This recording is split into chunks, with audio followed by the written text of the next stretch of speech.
दशक 11 समास 10 निस्पृह वर्तणूक. श्रीराम. मूर्ख एकदेशी होतो, चतुर सर्वत्र पाहतो, जैसा बहुधा होऊन भोगितो, नाना सुखे श्रीराम. तोंची अंतरात्मा महंत, तो का होईल संकोचित, प्रशस्त जाणता समस्त, विख्यात योगी श्रीराम. करता भोगता तत्वता, भूमंडळी सर्व सत्ता, त्या वेगळा त्यास न्याता, पाहे साकवणू श्रीराम. ऐसे महंते असावे, सर्व सार शोधून घ्यावे, पाहो जाता न संपडावे, एकाएकी श्रीराम. कीर्तिरूपे उदंड ख्यात, जाणती लहान थोर समस्त, वेश पाहता शाश्वत, एकही नाही श्रीराम. प्रगट कीर्ती ते ढळेना, बहुत जनास कळेना, पाहो जाता आढळेना, काये कैसे श्रीराम. वेशभूषण ते दूषण, कीर्तिभूषण ते भूषण, चाळणे विण एक क्षण, जाऊच नेदी श्रीराम. त्यागी ओळखीचे जन, सर्व काळ नित्य नूतन, लोक शोधून पाहती मन, परी इच्छा दिसेना श्रीराम. पुरते कोणाकडे पाहेना, पुरते कोणासी बोलेना, पुरते एके स्थळी राहेना, उठोन जातो श्रीराम. जाते स्थळ ते सांगेना, सांगितले तेथे तरी जायना, आपुली स्थिती अनुमाना, येवोच नेदी श्रीराम. लोकी केले ते चुकावी, लोकी भाविले ते उलथवी, लोकी तर्किले ते दावी, निर्फळ करुनी श्रीराम. लोकास पाह्याचा आदर, तेथे याचा अनादर, लोक सर्व काळ तत्पर, तेथे याची अनिच्छा श्रीराम. एव कल्पिता कल्पेना, ना तर्किता ही तर्केना, कदापि भाविता भावेना, योगेश्वर श्रीराम. ऐसे अंतर सापडेना, शरीर ठाई पडेना, क्षण एक विषंभेना, कथा कीर्तन श्रीराम. लोक संकल्प विकल्प करीती, ते अवघेची निर्फळ होती, जनाची जना लाजवी वृत्ती, तेव्हा योगेश्वर श्रीराम. बहुती शोधून पाहिले, बहुतांच्या मनासा आले, तरी मग जाणावे साधिले, महत्कृत्य श्रीराम.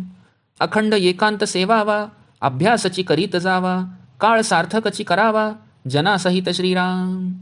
उत्तम गुण तितुके घ्यावे, घेऊन जनास शिकवावे, उदंड समुदाये करावे, परी गुप्त रूपे श्रीराम. अखंड कामाची लगबग, उपासनेस लावावे जग, लोक समजोन मग, आज्ञा इच्छिती श्रीराम. आधी कष्ट मग फळ, कष्टची नाही ते निर्फळ, साक्षेपे विण केवळ, वृथा पुष्ट श्रीराम.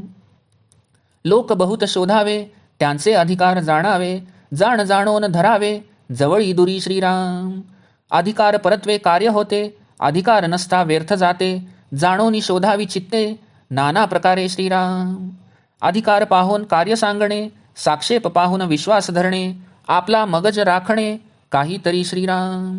हे प्रचितीचे बोलिले, आधी केले मग सांगितले, मानेल तरी पाहिजे घेतले, कोणी एके श्रीराम. महंते महंत करावे, युक्तिबुद्धीने भरावे, जाणते करून विखरावे, नाना देसी श्रीराम. इति श्री दासबोधे गुरुशिष्य संवादे निस्पृह वर्तणूकनाम समास 10 समाप्त. दशक 11 समाप्त.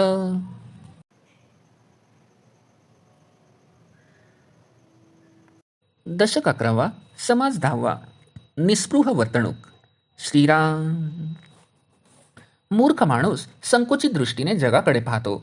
चतुर माणसाचे सर्वत्र बारकाईने लक्ष असते. ज्याप्रमाणे अंतरात्मा अनेक रूपांनी अनेकविध सुखांचा उपभोग घेतो, अगदी तसा. त्या अंतरात्म्यासारखाच महंत असल्याने त्याची दृष्टीही विशाल असते. तो सर्व काही जाणतो आणि तो विख्यात योगीही असतो. सर्व जगात करता भोगता तत्वतः अंतरात्माच असतो आणि सर्व भूमंडळावर त्याचीच सत्ता असते.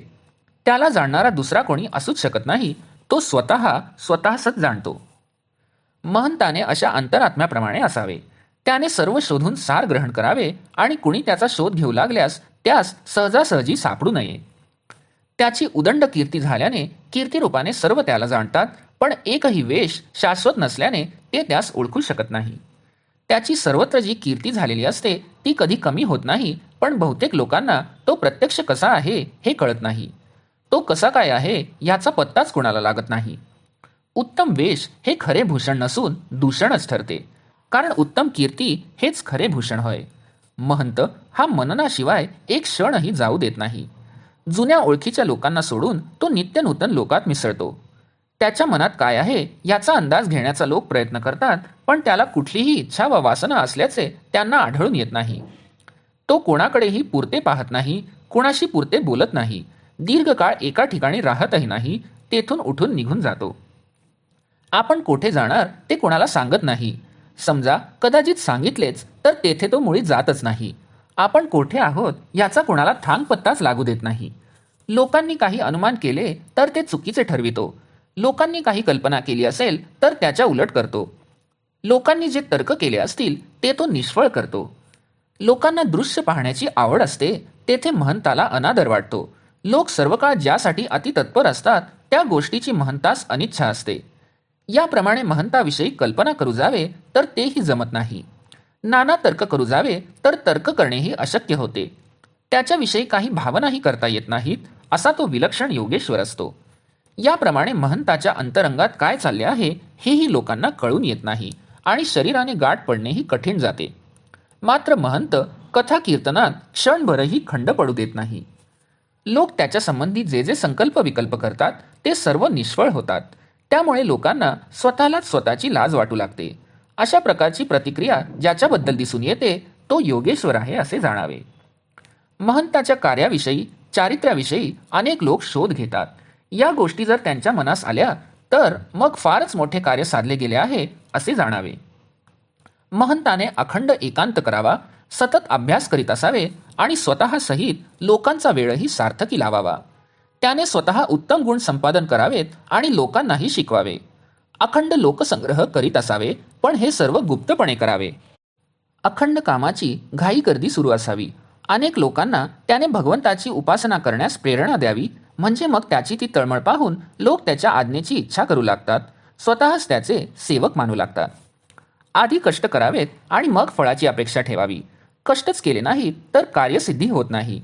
जो कष्ट करीत नाही तो कुचकामाचा समजावा. अनेक लोक पारखून त्यांचा अधिकार जाणून घ्यावा आणि त्यांच्या लायकीप्रमाणे त्यांना जवळ करावे अथवा दूर सारावे. ज्याचा जसा अधिकार असेल त्याचेकडून त्या प्रकारे योग्य ते काम करवून घ्यावे. लायकी नसताना कार्य सांगितले असता ते व्यर्थ जाते. म्हणून अनेक प्रकारे लोकांच्या अंतरंगाचा शोध घ्यावा. ज्याचा त्याचा अधिकार पाहून त्यास अनुसरून त्यास कार्य सांगावे. त्याची काम करण्याची कुवत पाहून त्याच्यावर विश्वास ठेवावा आणि काही झाले तरी आपले महत्त्व कायम राखावे. हे बोलणे अनुभवाचे आहे. आधी स्वतः करून मग मी लोकांना सांगितले आहे. माझे म्हणणे ज्यास पटत असेल त्याने यापासून बोध घेतला पाहिजे. महंताने दुसरे जीवन महंत करावे आणि त्यांना युक्ती व बुद्धीने शहाणे करावे. त्यांना ज्ञानसंपन्न करून देशाच्या निरनिराळ्या भागात पाठवावे. इति श्री दासबोधे गुरुशिष्य संवादे निस्पृह वर्तणूकनाम समास 10वा समाप्त. दशक 11वा समाप्त.